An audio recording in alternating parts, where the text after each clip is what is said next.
with regards to the importance of mental health in the workplace is that every person needs to feel the best version of themselves in order to be able to really create a productive workplace. And with the changes that have happened, if we can go to the next slide. Yes, that's fine. So with the change, that's fine. Leave it on this one. Thanks, Mark. We have a new normal. And this is, I think, something that we all need to think about with regards to all aspects of our life. Yes, you can leave it on that one. Thank you. How are you working towards being the best version of yourself for this normal? And you can also say, what are you doing to help the people that you're responsible for to be the best version of themselves? Because it is all about bringing our business success, our brand energy, the energy of our culture to life from the inside out. Now, a lot of times when people, when I talk about mental health, it's sort of this taboo subject with some people. And I think what Working Town are doing in bringing this to the forefront for at an organizational level is to be commended. Because I really do believe it's time we really think about the mental health of our people, and if we can help them to be inspired to be the best they can possibly be, it can create a truly big impact on the results of our company. So don't just think of this as many years ago, a leader that I was working with said, Robyn, that's all warm, fuzzy stuff. No, it's not anymore.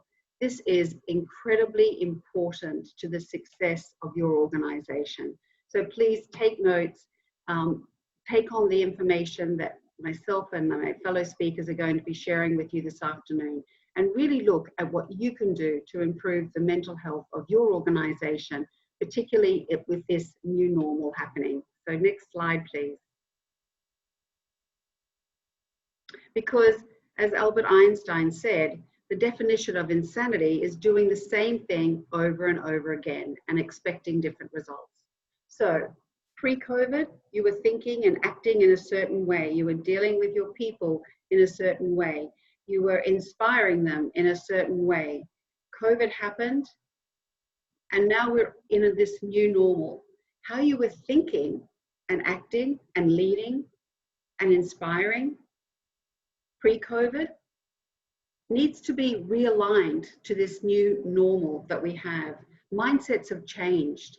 Everyone across the world has been impacted.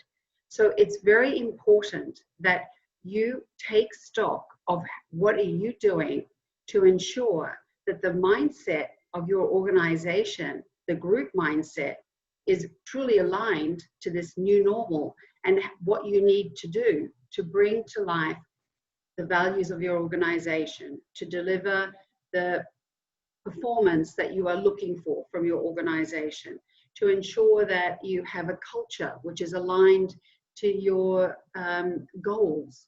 You really need to take stock, because absolutely it is the definition of insanity if you're going to think that the way you thought about inspiring and getting the most from your teams pre-COVID is exactly what you need to do today. Next slide, please. So let's talk about mental health. Next slide.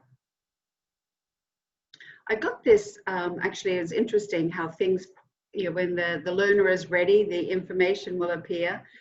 When I was doing a little bit of research for today's presentation, I came across actually an article on the subject of mental health in the workplace, and I thought this quote by Dr. Michelle Williams was something that was really relevant to what we're talking about. Health is more than the absence of disease. Health is really about wellness and a capacity to thrive. And I think this is why focusing on mental health is so important. We not only want our organizations to perform, we want them to thrive. And if you want to achieve that with your organization, you need to ensure that the internal, the core of your organization, which is the people, feel that they're thriving as well. And we all know that COVID has hit people in very, very different ways. I've spoken to many clients who said, you know, that productivity is perhaps down because people have been used to their mindset has changed. There's a sense of fear. There's a sense of not knowing what the future holds. There's a sense of not knowing if the person next to them perhaps could be sick. There's so many different emotions that are going on at the moment. And it's so important that we now consider all of these things and at the same time are focused on allowing our people to thrive. Next slide. Now, this word paradigm, I want to talk about that today. You may have heard me in other webinars speak about the word paradigm, and this is something that has truly changed, I think, my perspective on many things. You've got to be able to consider not only your own and others' paradigms, but also the group paradigm, which is the culture of your workplace. And in doing that, this will help you to understand where you need to focus your efforts in supporting your people to be able to thrive. Next slide. What is a paradigm? So this is like our operating system, if you like, from your laptop. It's our operating system in our subconscious mind. It's a series of beliefs and values and habits that drives our habitual behavior. And if you think of this, we just had a reminder that the poll is going to close shortly. So please do complete it. The paradigm resides in our subconscious mind. This is the same as an organization. So if you think, when we're building brands, for example, we say we want to bring to life the DNA through our service culture training and our brand internalization efforts. Well, this is now where we need to think about what is the group paradigm of your team, of your organization, of yourself. Because when you say, I know I should be doing something, this is from your conscious mind. But then you don't do it. You say, I know I should be doing it, but why aren't I doing it? It's the same, you think about that in your organization. You have goals. We have these goals, or you have these expectations that have been given to people. They know they should be doing it, so why aren't they doing it? That gap is called the knowing-doing gap. And what that means is that the paradigms, the group paradigms, the culture of an individual or a team is holding you back from achieving what your conscious mind, what you know you should be doing it.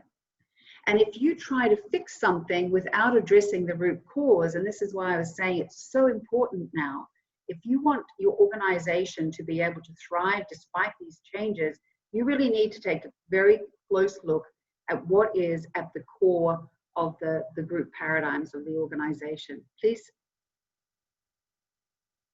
move to the next slide. Because when paradigms stay in control, nothing changes. And this is the same for individuals, teams, any type of relationships, all stay inside. Next slide, please, Mark. Next slide. What you need to do is you need to develop a growth mindset within your organization. You need to help people to determine what is the mindset of your organization. You need to really take a close look at whether you have a culture of being fixed or one of growth. And many organizations have that issue of a fixed mindset. So let's now move to the next slide. I know I'm moving a little bit faster, but we'll be able to share more with you at the conference in November. Yes, absolutely. I'll be able to send some information on the presentation to you today. When I say the word mind, many people can't, sort of give me any information on what does the mind look like? Because we know the brain, but the mind is actually within our whole our whole body, and this can help us depict the paradigms of our company as well. Next slide, please. If we think about the mind as this little stick person, we have the conscious mind, the subconscious mind, and the subconscious mind is what dictates all of our results throughout our body. And this is where the paradigms sit. So it's not something that we consciously think about. And this is where I wanted to relate to the mental health of your organization. Sometimes if you don't address this mental health, it can be an invisible thing that pulls back the organization from dealing with the things that it should be doing. So we need to address what is the thinking, what is the feeling, and what are the results of your organization. And if they're not the results that you're looking to, you need to start to dig a bit deeper. Next slide, please. Because really what gets impressed will get expressed. So what is happening in our conscious mind, if you think of that as a company paradigm, and is being impressed upon our subconscious mind, is what is going to be the result. So if people are feeling fear and anxiety, and they're taking in all of the information around them now, and they're impressing it on their subconscious mind through fear and anxiety, you're going to have it very hard to get a productive employee. So you've really got to start to help them to feel more positive, to deal with some of the mental, the mindset issues of individuals and teams. Next slide, please, Mark. Right, next slide, yeah. As I said before, culture of your organization is incredibly important. And right now, I would say it's even more important. I'm helping organizations across Malta and the world, and they're trying to achieve their results, and there's this sort of a pull backwards because people are fearful. And so, as I said, I would really urge you to align your aspirations that you have now and really look deeply and be honest at what is the group paradigms of your organization. Because if they're not aligned, you may need to do some realigning. And that means helping people to feel the best they can be in thriving. Next slide. More than ever now, trust is key in creating new mindset to achieve new results. And mindset for me, relates to mental health. You need to help people to really have a mindset based around growth. And next slide, Mark. Trust is more than ever the key. Next slide. Why do I say that? Because it's, as I said, everyone has been affected and everyone knows the situation we're in. So transparency within an organization as to how you're dealing with various safety and hygiene and all of these situations, business results, everyone is in this together. So the more transparent, the more trust that people can feel, the better. This quote from Thomas Jefferson really resonates with me with regards to mental health. Nothing can stop the man with the right mental attitude from achieving his goal, but nothing on earth can help the man with the wrong mental attitude. So I want you to stop and check. If we move to the next slide, Mark, you can actually move to the next one as well.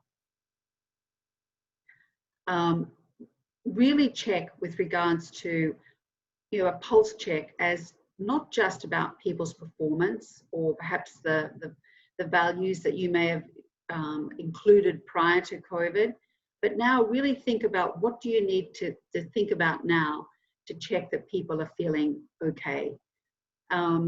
This quote, when it comes to mental health, it's so important to always remain a student, to trust the science and the research, and to always be open to hearing the perspective of someone else's life. Everyone deals with this different. Next slide, please, Mark. It's very important not to judge, but to listen and to try to hear things from the other person's perspective. What can you do? I think if you haven't already, you need to include the mindset or the issues relating to helping people, allowing people to thrive from a mental perspective as part of your HR strategy. So soft skills are incredibly important in incorporating in your plans going forward. really ensure that, you know, what worked before is not going to necessarily work now. What you thought before and how you thought towards your results before, you need to change your thinking to perhaps achieve the same results now because you're in a different situation. You've got to take the taboo away from this mental health situation. People shouldn't feel afraid to say they feel a little bit fearful, they feel a little bit anxious, they feel afraid, because obviously if they hold this inside of them for fear of, you know, being chastised or being judged, this is going to only make things worse. So we've got to create an environment, an open environment. So, and finally, don't put your head in the sand. You have to deal with it. Mental health is a real situation that we all need to deal with. And I look forward to talking to you more about it at the conference in November. So thank you, Mark. Thank you very much for that, Robyn. Very interesting. You didn't have much time, but as you said, this is more of a preview for November. And I'd like to move on by thanking Robyn again and welcoming Martin Richards, who is a hostage negotiator, and he's going to be talking to us about what to do in emergency situations related to mental health. There are more detailed bios on our speakers on our website, and I'll send you a link in the chat later on. So Martin, I'll pass on the floor to you. Just checking, Mark, you can see my screen okay and you can see a slide? Yes, I will, I can, and I will. Yes, you can go on, Martin. Oh, good, thank you. Thank you very much. Hello, everybody. So as Mark said, yes, I spent over 20 years dealing with people in a crisis as a hostage negotiator, both for the United Kingdom government, UK law enforcement, and more recently, corporately. What I'm going to do is very quickly, because I've only got 15 minutes, give you an idea of some of the skills that we use when someone is in an immediate mental health crisis, often in life-threatening situations, and some of the risk assessments that everyone has to do before they approach people in such circumstances. So there's a scenario for you if you just want to read that. Pretty serious, pretty daunting. Happened to me when I was actually a regional security director for a finance company. Not a nice thing for you to face. Any suicide intervention is a horrible thing for somebody to deal with. So I just want you to keep in mind this scenario as we go through the presentation. So what are we trying to achieve when anybody is in a crisis to get them to influence them so that you can problem solve and help them? So 3 things is to get an emotional connection between you and them very quickly, get them to trust you, again, very quickly, and get them to believe in you. So we just don't say things for the sake of saying it. It's about genuine, immediate empathy.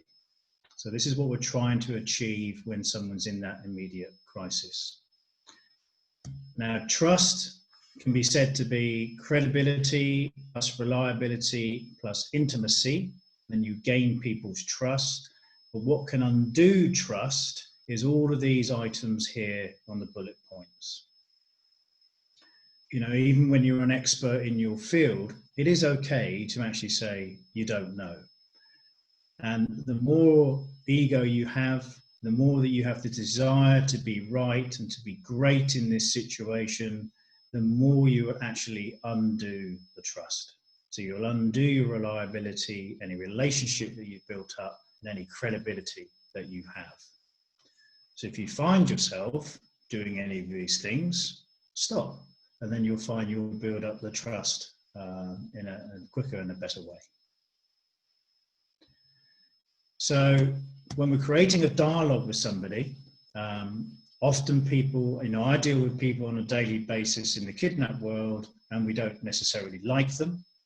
When you deal with people in a crisis, you yourself are stressed and anxious, so it's more difficult for you to actually actively listen and demonstrate empathy. And it's all about your attitude.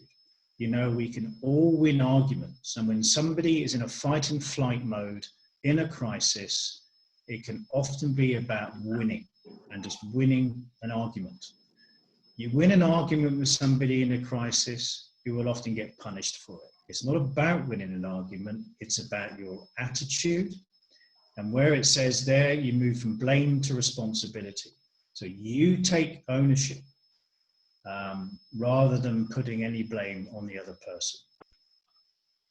And as it says there, we can solve this. It's about us solving things together. In every kidnap negotiation, it's exactly, and people in a crisis, you can expect these things to happen.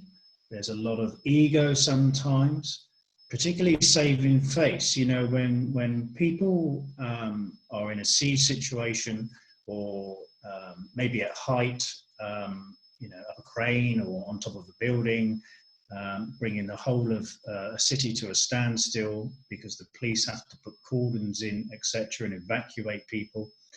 Quite often, the only thing that's stopping that person coming down, and in the situation that I gave you just now with a person with a knife standing on a table in an office, is saving face. It's the embarrassment factor. So the crisis has been dissipated. The crisis is gone, it's left. There is no more crisis. And what we're aiming to do after that period of time is really to allow that person to save face in that situation. So you can see all those bullet points could be present. And if you look at the right-hand column, there's just some examples in how we address those bullet points on the left. So in help to save face, the one I've just mentioned, you can see the sort of statements that we would come out with in order to allow them to save face. And if it's about keeping ego in mind, we allow them to feel in control. We allow them to believe that they have the power to solve this themselves. It's not about your ego, it's often about their ego.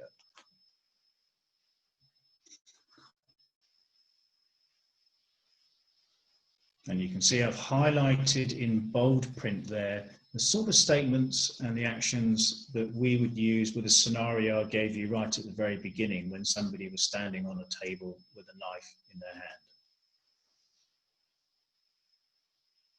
Now, bearing in mind, you see, that if you're going to have a situation like this, then it makes sense before you engage with the person to have these sort of statements in mind and to plan.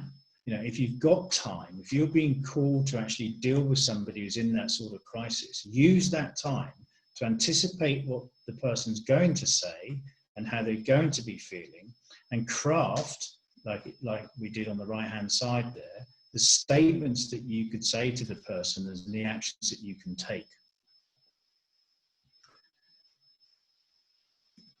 Most people in a crisis, in that sort of situation, will have a demand. So we expect those demands. They're the do's with the demand, and they are the don'ts. We don't invite demands. We don't ask people what they want. We allow them to tell us what they want. And demands are really important to people. So we treat them as very important. We certainly don't misunderstand them. And we never make decisions outside what your ability or control to do. So we don't make false promises, and we don't lie. We're very honest. If we can't deliver, we say we can't deliver, and we negotiate that through. Now there's a negotiation timeline, if you like. If we actively listen, we demonstrate empathy, that builds rapport, and then and only then can we actually start to influence and encourage that behavioural change. What tends to happen though, and because all that is effort and all that takes time, is most people in a crisis will default, when you're dealing with the crisis and the person, is you'll default to that right-hand side and you try and change their behaviour and try and influence them without doing all the hard work, the active listening and the demonstrating empathy. Because when you've got that rapport, you've earned the right to then start to encourage that behavioural change. The person is not going to come down off of that table with a knife in their hand if you don't do all the hard work beforehand. Why should they listen to you? You haven't built up any rapport. They might not even know you. So why would anybody want to listen to any solution or problem solving that you are suggesting to somebody? So you have to do all that hard work beforehand.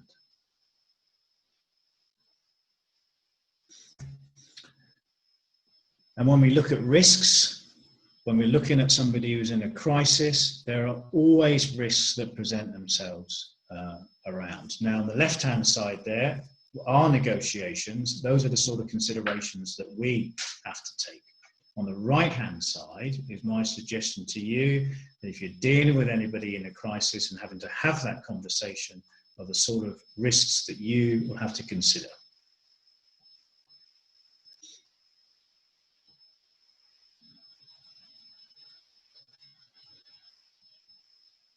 And you've got 4 choices when you're going to have a difficult conversation with somebody. Now, you could either tolerate all those risks and carry on regardless without any mitigation. You can treat those risks by setting boundaries, managing those expectations. And if you've got, if it's a planned conversation with somebody in a crisis, then you can select where that's going to take place, for example.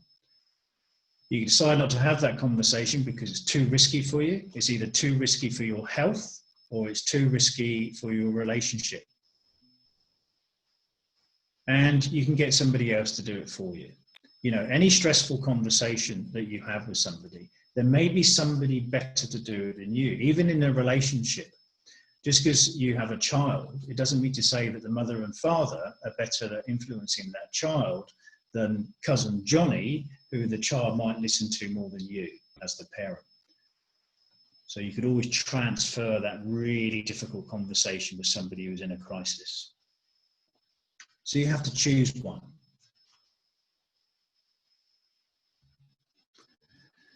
Two parts of active listening, the most strongest areas of active listening for me are mirroring and emotional labeling. I'm not going to go to in any detail, but mirroring language, the last 3 or 4 words said to somebody in a crisis, gives you thinking time, because you don't have to think about what to say. You just reflect back to what the person said to you.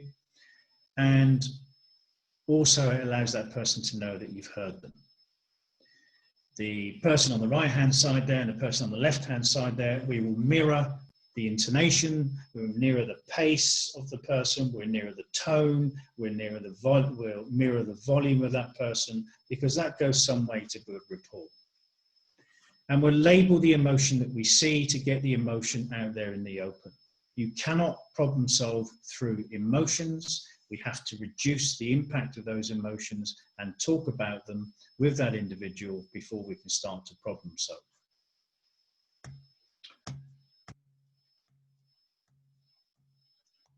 Because there you are.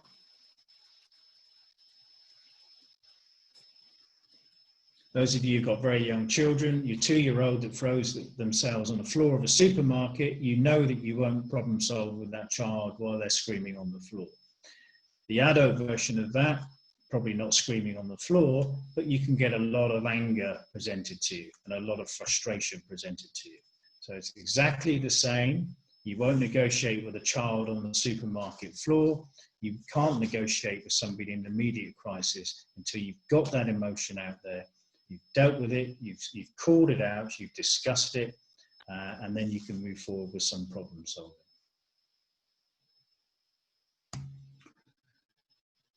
I won't cover that. So when you're trying to develop empathy with active listening, there's 5 steps for you here.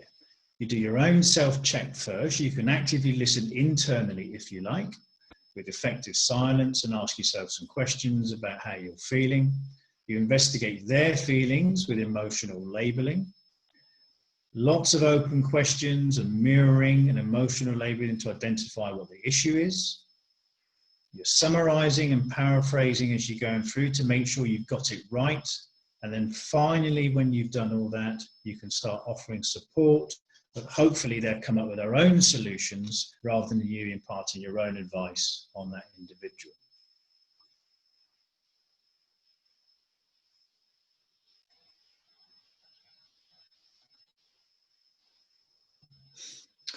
And most of you will recognize the left-hand column there, Maslow hierarchy of needs. When people are in a crisis, most of those needs are reduced. And so all of our conversations, because you will be stressed, clearly, when you haven't got those needs. So we'll formulate our statements and our questions around trying to get those back for that individual, allowing them to feel safe, allowing them to feel loved, allowing them to feel good about themselves, rather than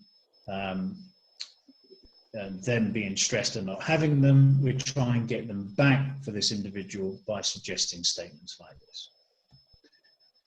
So just putting it all together, before I hand back to Mark, most of the emotions, concerns about those basic needs, we allow people to vent, allow them to feel in control, lots of emotional labeling and mirroring, and you find that with this active listening, provided you practice, because it's hard work, eventually you'll build that rapport and you can influence.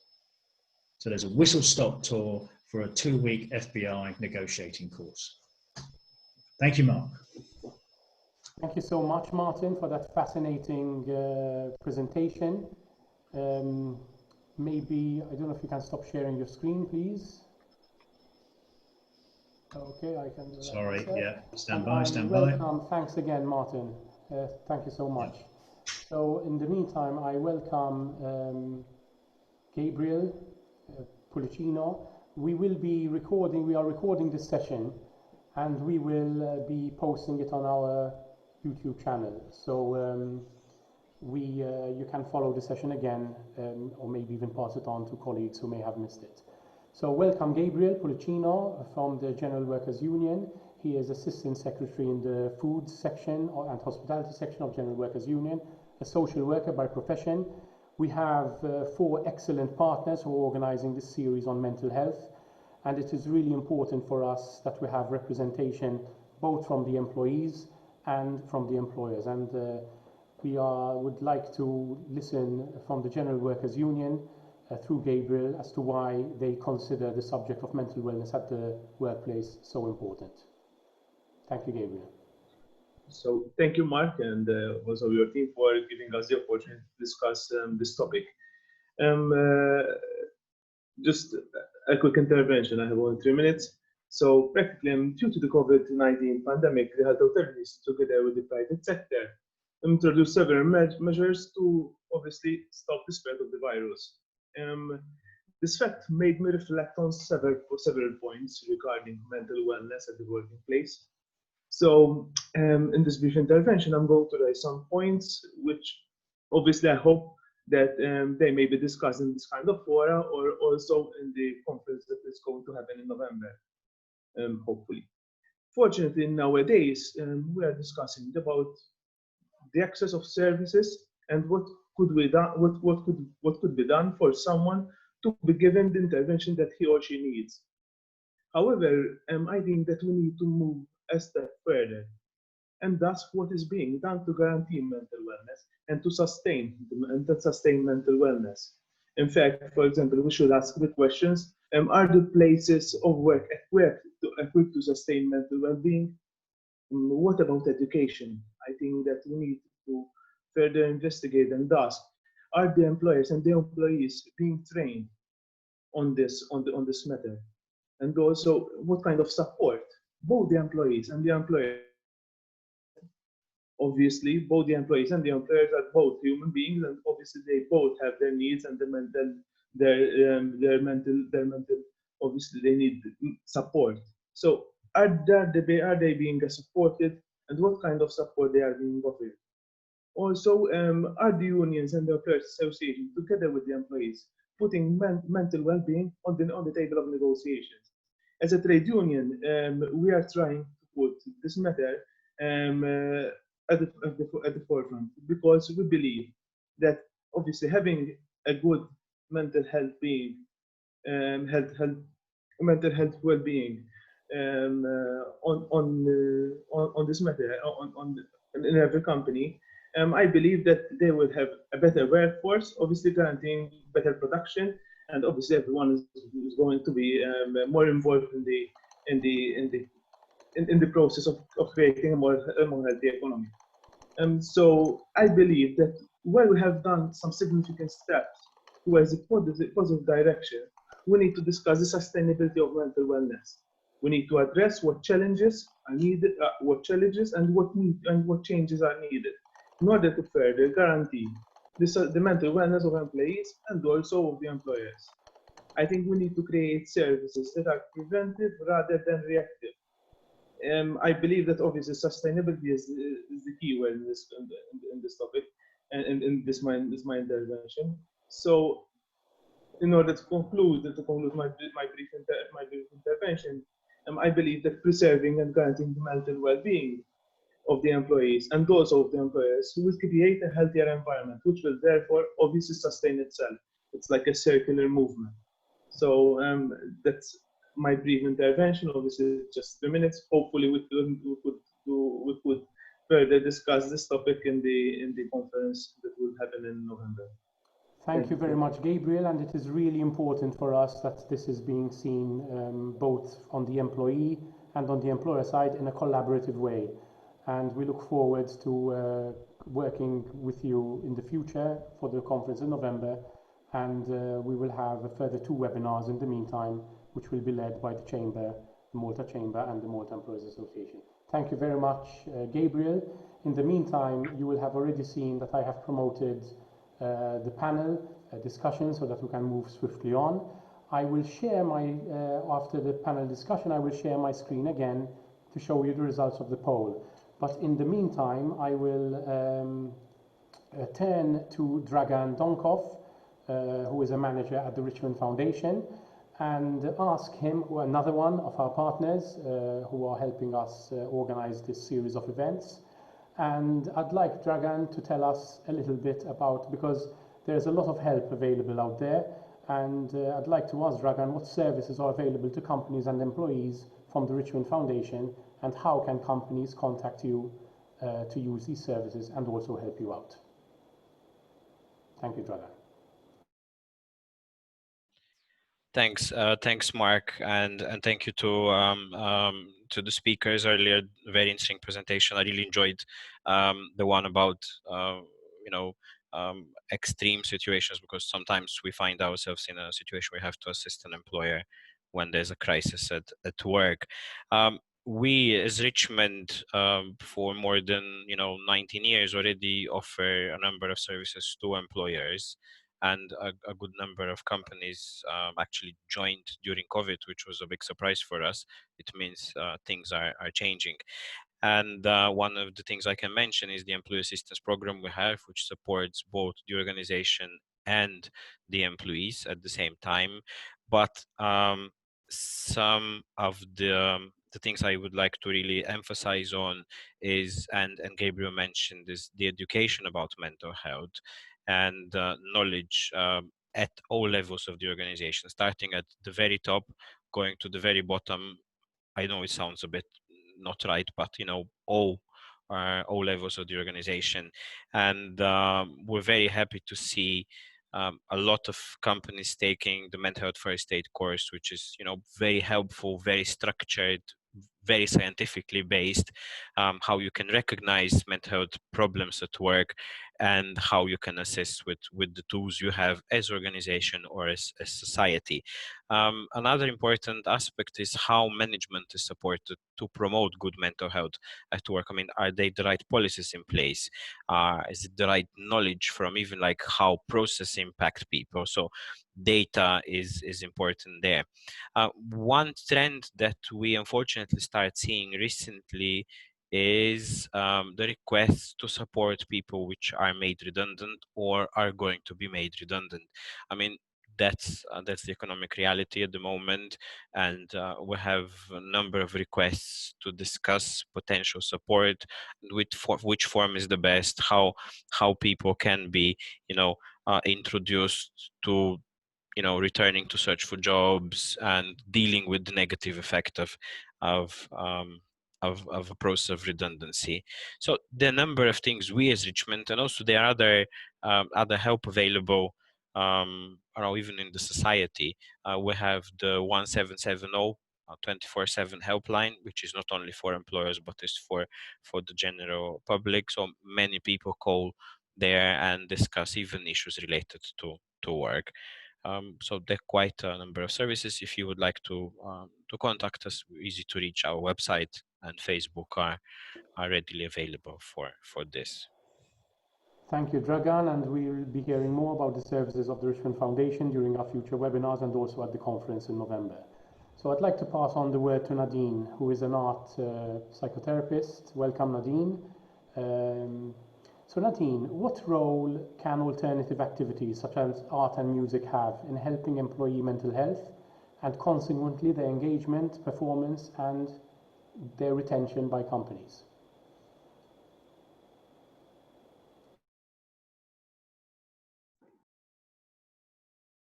Am I on? So thank you, Mark. Thank you for your question.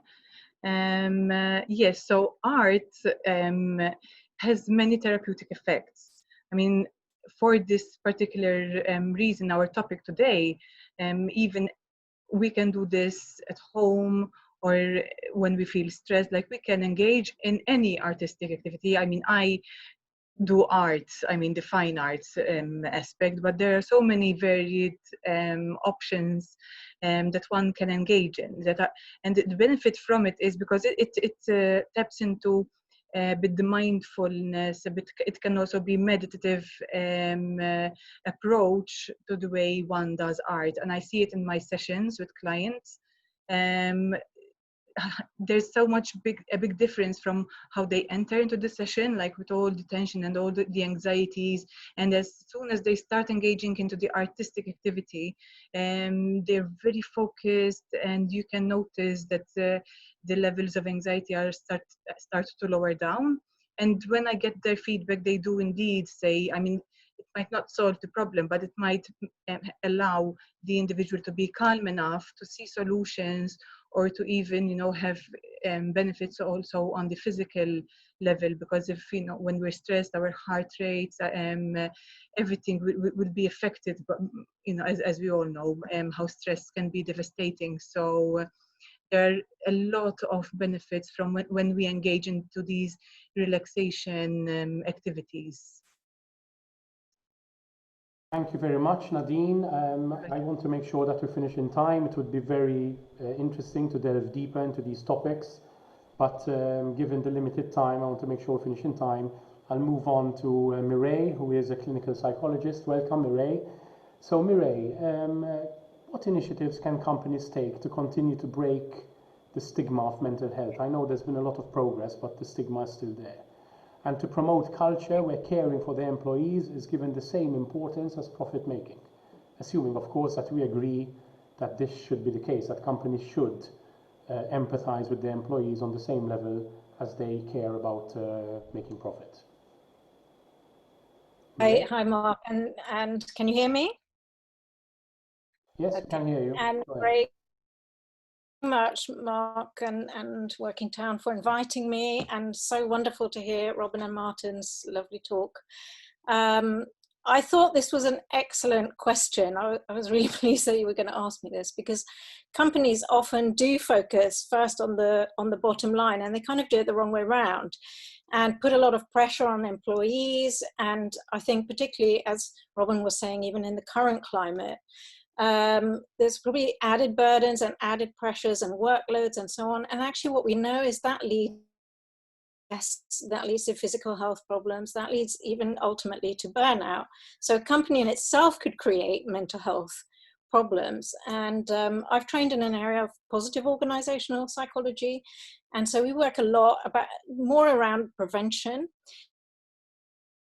to engage in kind of wellness programs, helping create cultures that are cultures of compassion. That shouldn't really just be the HR function. You know, Robyn was saying, you know, it's considered all soft and fluffy. That's actually the function of all leadership, and to create that culture with the employee, creating a culture where leaders care, where they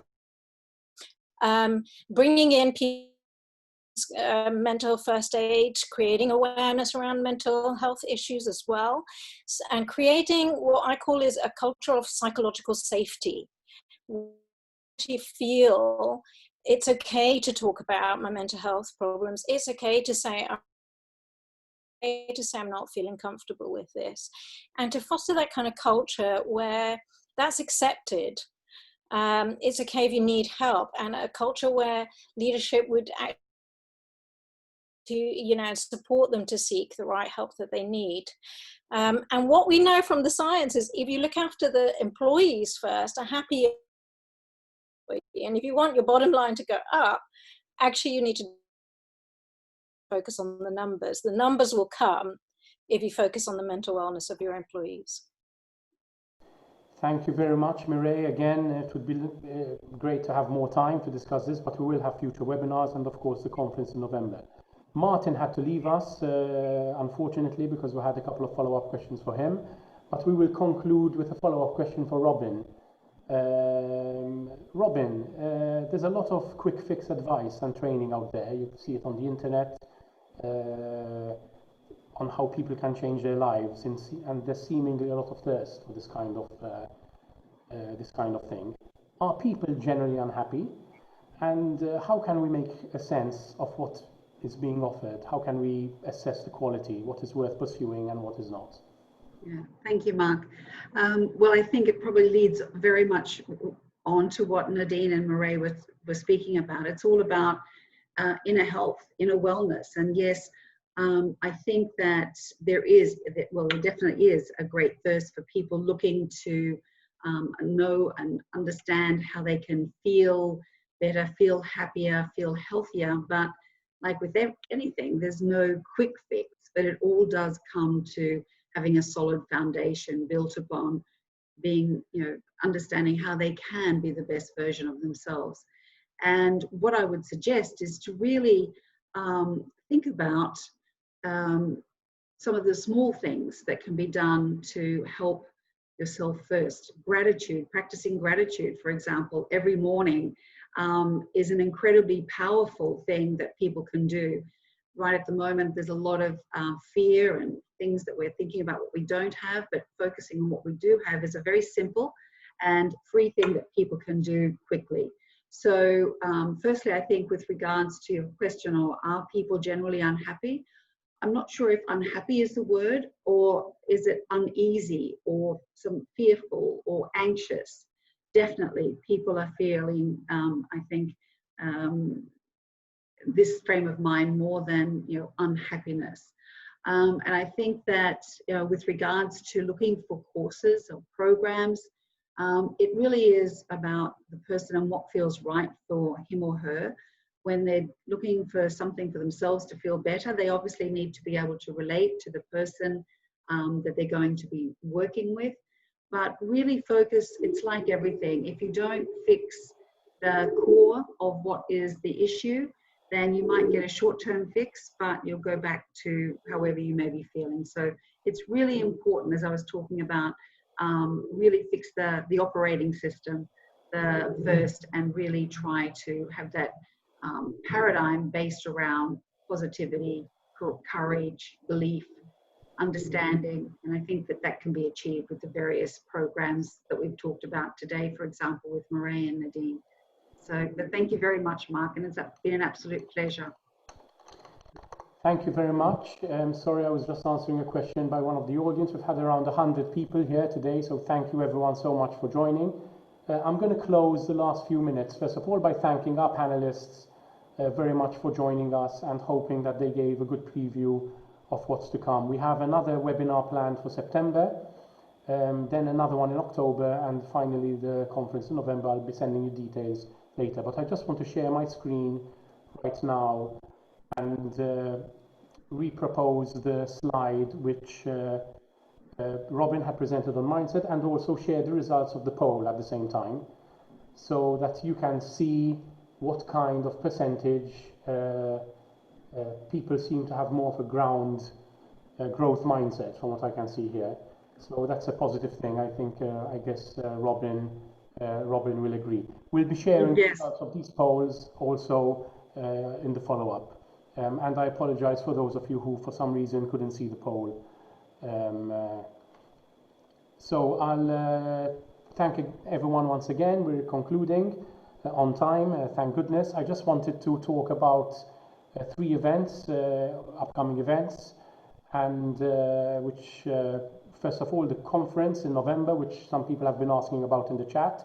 This is hopefully going to be a physical conference. Of course, it will depend on what the public health authorities are imposing on us at that time. But the idea is for it to be a physical conference on the 19th of November. If you look at our website, mentalwellnessconference.eu, you can find all the details of the program, how to register. We have an early bird rate which is available until the end of July, but that early bird rate will remain available to the members of our partners, the General Workers Union, the Malta Chamber, the Malta Employees Association and the Richmond Foundation. So I also wanted to talk about another event we are organizing in December. Working Town is a conference organizer. We try to talk about topics that we feel of social interest and that we feel businesses need to be speaking about more. This training we're organizing on the 3rd of December with Dr. Viviana Pramazzi is a case in point, on online training on effective communication and remote working across cultures in post-COVID time. This training is online. You can go to our website. I'll send a link after for more details. And finally, I just wanted to take this opportunity to talk about an initiative which I feel is really important and a really important cause. My brother-in-law is one of the 2 people who are running the one run, one race, 190 kilometer around the coastlines of Malta and Gozo, an incredible feat which will take them about 35 hours in aid of education for migrant children. So please log on to their website and see how you can help. And I really hope that, I really wish them every success. And I really commend them for this initiative, so much so that we thought it was worthwhile promoting on our webinar. And we're closing in on 3 o'clock. So with that, I would like to thank everyone once again and thank all of you for listening, the more or less 100 people who registered and attended today. And I look forward to sending you more information about our upcoming webinars and our November conference. A reminder here on our closing slide of the website, mentalwellnessconference.eu. Thank you very much, everyone, and have a great rest of the week and weekend. Thank you.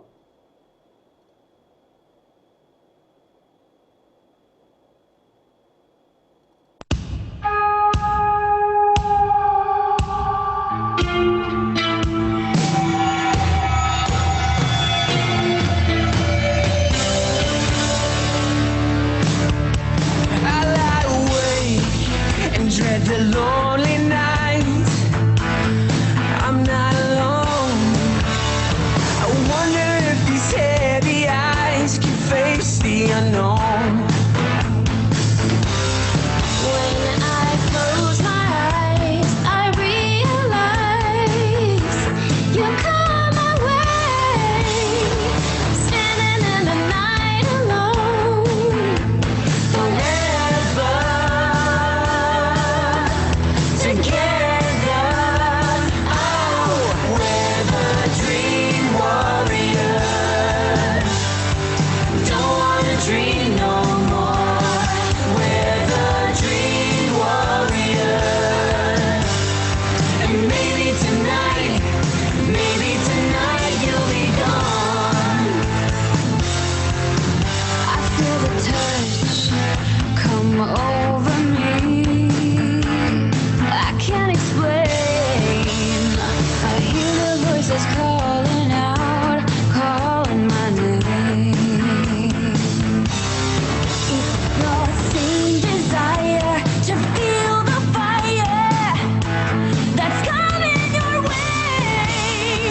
I'm standing in the night alone, forever. Together.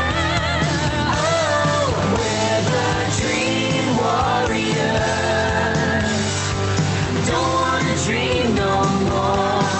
We're the dream warriors. Maybe tonight you'll be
I hate all this bombing. When is their love coming? On waves of flowers and songs of repentance. Or maybe we'll kill them, or maybe they'll kill us. And one thing's for certain, it might take forever. I know just how it feels to be on the verge of destruction. I know, just wanna reach out and touch someone. Reach out and touch someone. So tell me, my darling, so where does it hurt you? In places of interest, all songs of religion, they hide behind mountains. These people of no faith, they sing about heaven and go straight to hell. I know just how it feels to be on the verge of destruction. I know, just wanna reach out and touch someone. Reach out and touch someone. Reach out and touch someone. Reach out and touch someone.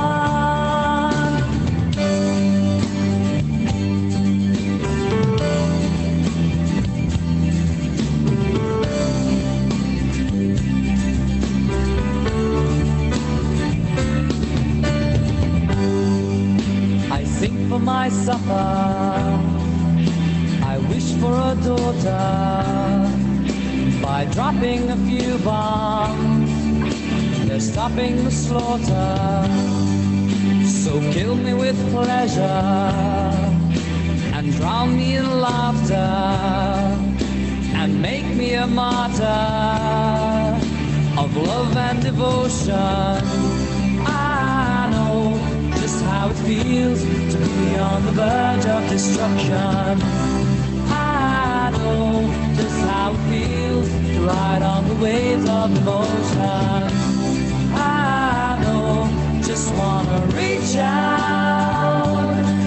out and touch someone. Reach out and touch someone. Reach out and touch someone. Reach out and touch someone. Reach out and touch someone. Reach out